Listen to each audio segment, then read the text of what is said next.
ക്ലാസ്സിന് നമസ്കാരം. നിങ്ങളെല്ലാവരും കഥ കേൾക്കാൻ കാതോർത്തിരിക്കാണല്ലേ? എന്നാൽ കേട്ടോളൂ, ഞാൻ ഒരു കഥ പറയാം. ഞാൻ പറയാൻ പോകുന്ന കഥയുടെ പേരാണ് രണ്ട് മൺകുടങ്ങൾ. ഒരിക്കൽ ഒരിടത്ത് ഒരു കൃഷിക്കാരനുണ്ടായിരുന്നു. അദ്ദേഹം വളരെ നല്ലവനും അധ്വാനിയുമായിരുന്നു. അദ്ദേഹത്തിന് വെള്ളം കോരാൻ രണ്ട് മൺകുടങ്ങൾ ഉണ്ടായിരുന്നു.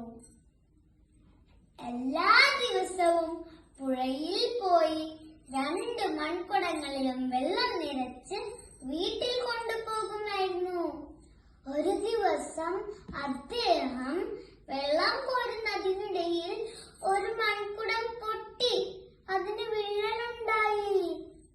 അതിനുശേഷം ഈ കൃഷിക്കാരൻ കോരിയെടുക്കുന്ന വെള്ളം മുഴുവൻ ഈ പൊട്ടിയ മൺകുടത്തിന്റെ വിള്ളലിൽ കൂടെ പോകുമായിരുന്നു.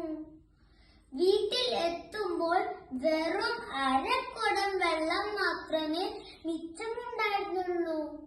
അപ്പോൾ ഈ പൊട്ടാത്ത മൺകുടം പൊട്ടിയ മൺകുടത്തിന് എപ്പോഴും കളിയാക്കുമായിരുന്നു.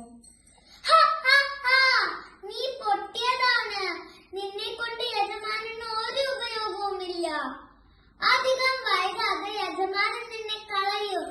എന്നെ കൊണ്ടാണ് യജമാനന് കൂടുതൽ ഉപയോഗം.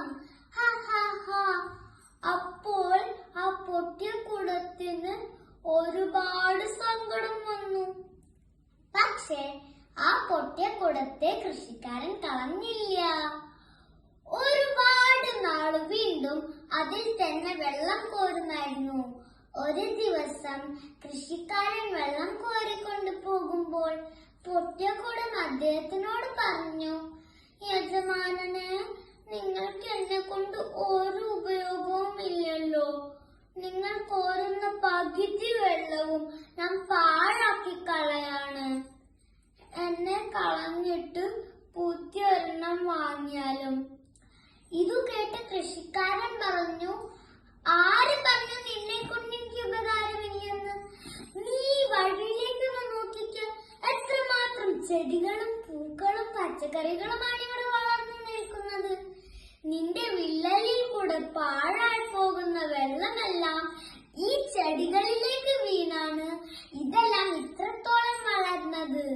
അതുകൊണ്ട് നീയാണ് എനിക്ക് ഏറ്റവും ഉപകാരപ്പെടുന്നത്. ഇതു കേട്ടപ്പോൾ ആ പൊട്ടിയ കുടത്തിന് വളരെ സന്തോഷമായി. ഇതെല്ലാം കേട്ട പൊട്ടാത്ത കുടം നാണിച്ച് തല കുനിച്ചു. പൊട്ടിയ കുടത്തോട് ക്ഷമ ചോദിച്ചു. ഈ കഥയിൽ നിന്നും നമ്മൾ പഠിക്കേണ്ട ഗുണപാഠം എന്തെന്നോ? മറ്റുള്ളവരുടെ കുറവുകൾ കണ്ട് നാം അവരെ ഒരിക്കലും കളിയാക്കാൻ പാടില്ല. നമ്മൾക്ക് എന്തെങ്കിലും കുറവുകൾ ഉണ്ടെങ്കിൽ നാം ദുഃഖിതരാകാനും പാടില്ല. എല്ലാ കുറവുകളും നന്മയാക്കി തീർക്കാൻ ദൈവത്തിന് സാധിക്കും. നന്ദി.